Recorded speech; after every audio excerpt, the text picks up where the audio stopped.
ગુજરાતમાં હાલમાં કમોસમી વરસાદ માવઠુંના સમાચાર છે। આ વેસ્ટર્ન ડિસ્ટર્બન્સ પશ્ચિમી વિક્ષોભના કારણે થઈ રહ્યો છે।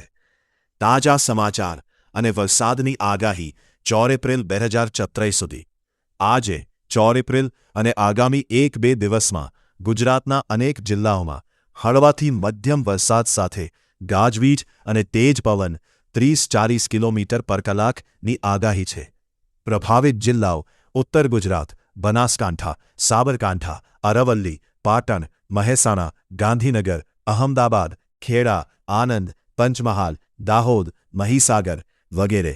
સૌરાષ્ટ્ર કચ્છ, અમરેલી, ભાવનગર, દેવભૂમિ દ્વારકા, ગીર સોમનાથ, જૂનાગઢ, પોરબંદર, કચ્છ, રાજકોટ, જામનગર વગેરે।